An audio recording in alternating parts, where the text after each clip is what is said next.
Hello guys, you are welcome to my YouTube channel. Today's topic is functions of real variables. Functions of real variables. A quantity y is said to be a function of a variable x.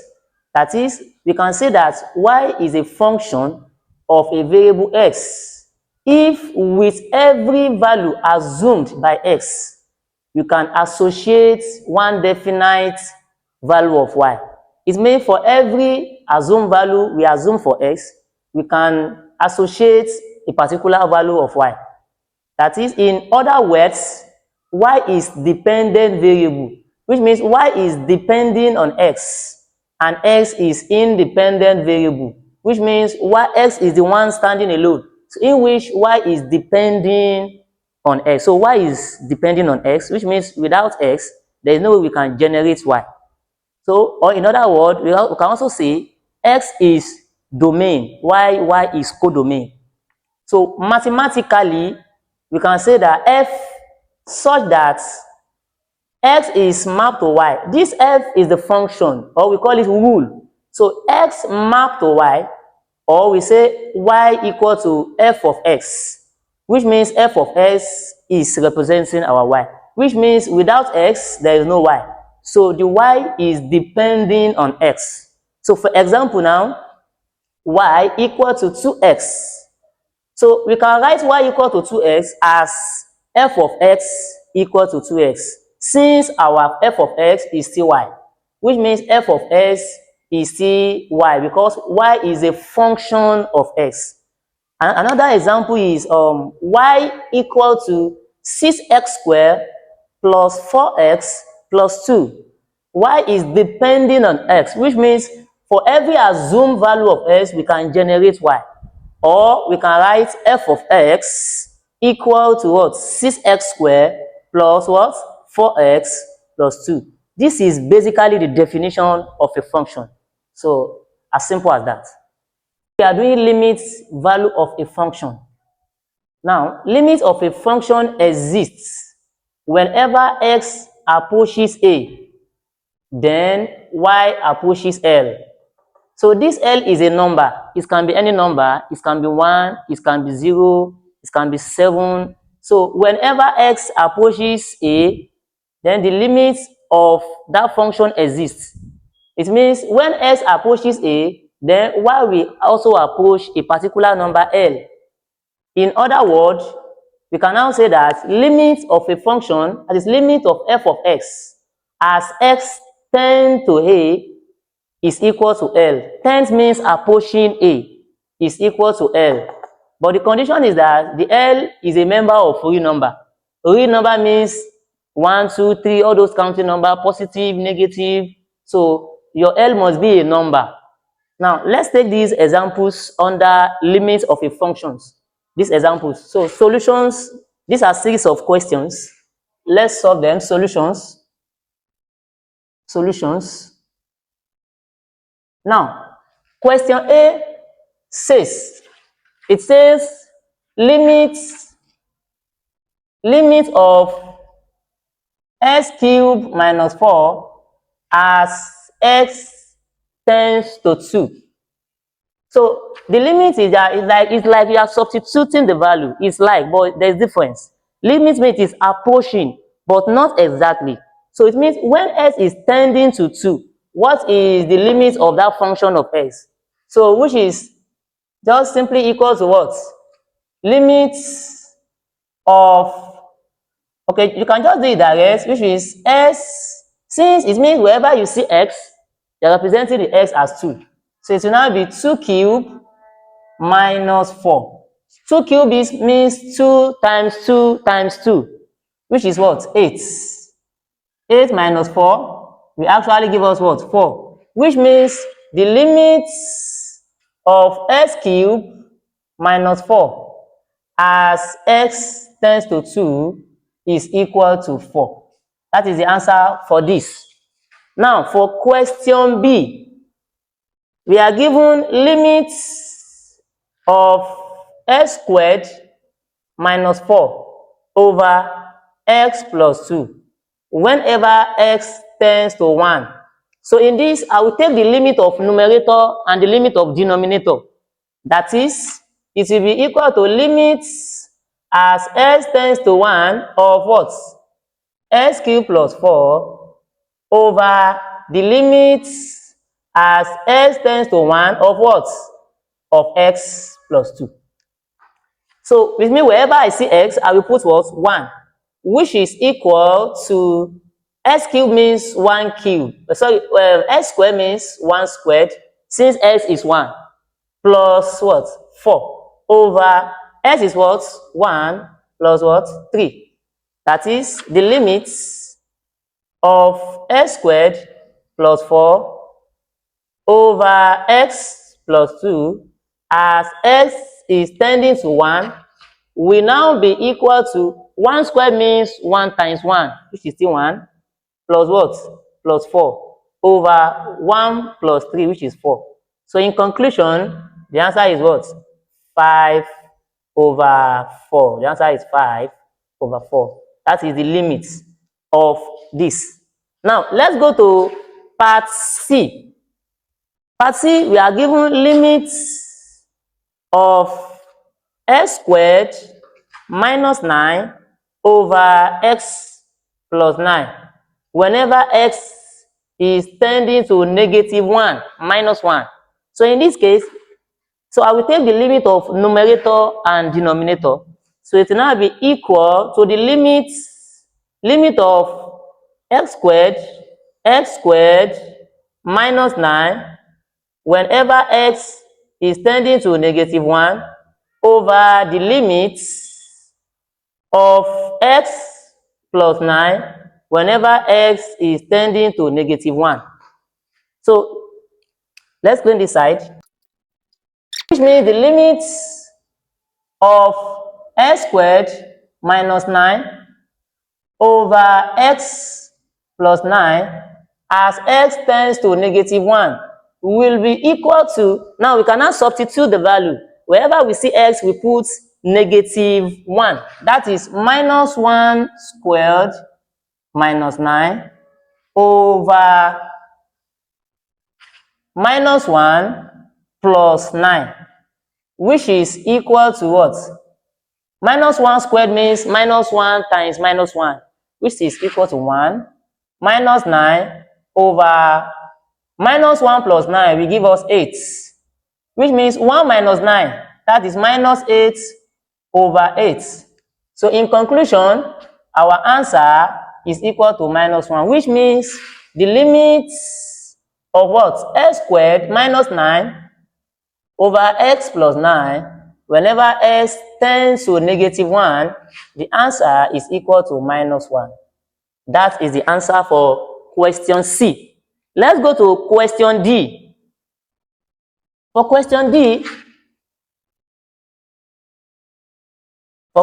D, we are given, for D, we are given the limits of x squared minus 4 over x minus 2 whenever x is tending to 2, which means I will take the limit of numerator and denominator, which is equal to what? Limits as x tends to 2 of x squared minus 4 over the limits as x tends to 2 of what?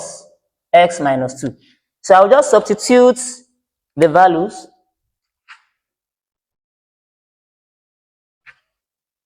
From here, so it will now be equal to what? 2, since our s is tending to 2, it will be 2 squared minus 4 over 2 minus 2, which is equal to 4 minus 4, because 2 squared means 2 times 2, which is 4, over 2 minus 2, 0, which means 0 over 0. Note that if you are dealing with limits and you have 0 over 0, so it means undefined. We call it undefined. So since it is undefined, you have to use what we call L'Hopital rule. It's a rule under limits. We call it L'Hopital rule. L'Hopital. It is L'Hopital rule. Let me clean this side.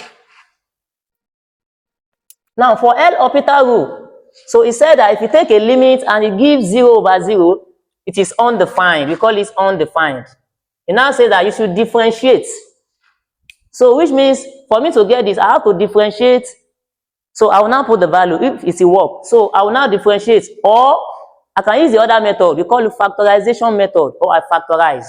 But I think the best method is factorization method here. Since it gives me 0 over 0, I'm saying in question D.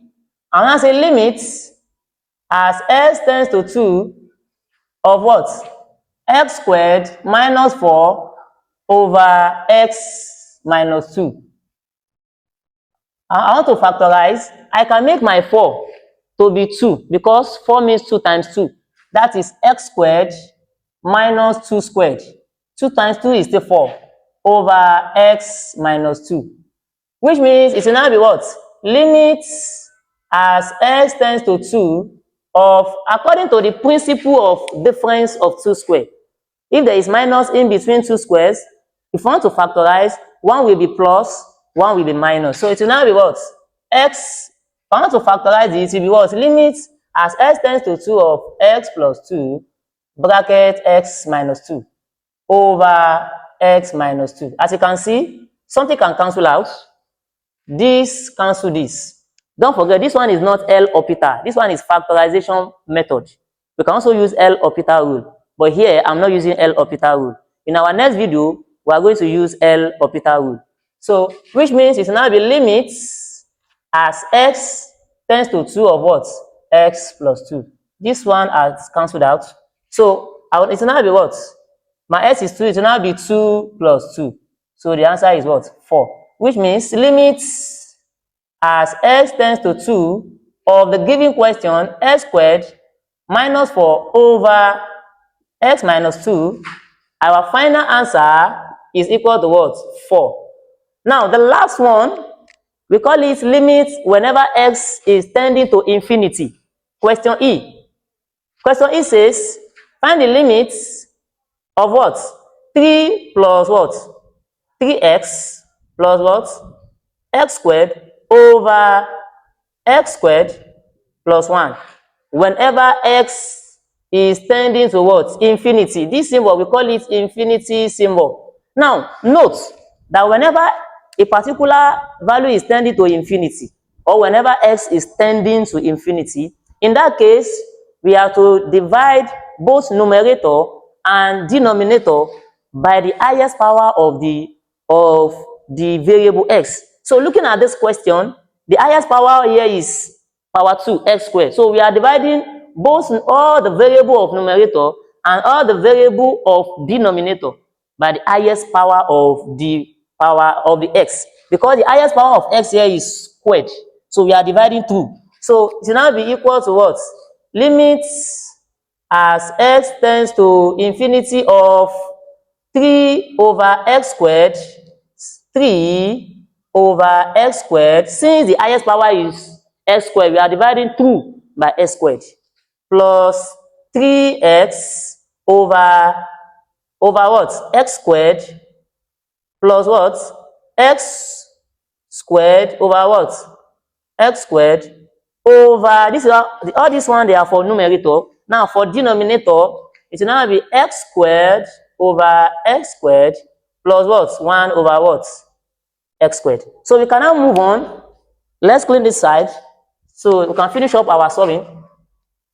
So by dividing through, for question E, so the limits of what? It will now be the limit of, now since we have divided, this will be what? Limit as x tends to infinity of what? 3 over x squared plus, as you can see, 3x over x squared. X cancel x here, remaining 1x here. That is plus what? 3 over x plus x squared in x squared. That is 1 plus what? Plus 1 over x squared in x squared. That is 1 plus what? 1 over x squared.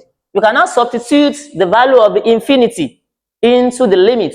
So it means the limits as x tends to infinity will now be of of, okay, we can just do it direct since we have taken the limit already. Just substitute the value of the limit. So which means it will now be equal. So wherever we see x, we put infinity, which means 3 over infinity squared plus 3 over infinity plus 1. So from here now, plus 1 over 1 plus 1 over infinity squared. So which is equal to infinity squared. Note, take notes, note that any number over infinity is 0. Or any number over infinity squared. It can be infinity squared, it can be infinity cube, it can be infinity whatever. So far it's over infinity, it will be equal to what? 0. So a can be 1, can be 2. So any number over infinity, the answer is 0. So I will now apply the approach here. It will now be what? 3 over infinity squared will now give me 0 direct, plus 3 over infinity, that is 0, plus 1 over 1 plus, so 1 over infinity squared is still 0. So in conclusion, our final answer will now be 1 over 1, which means the final answer for the limit 1 over 1 is what? 1. That is our final answer. Thank you very much for watching my video. I really appreciate it. Please don't forget to subscribe on my YouTube channel. Thank you very much.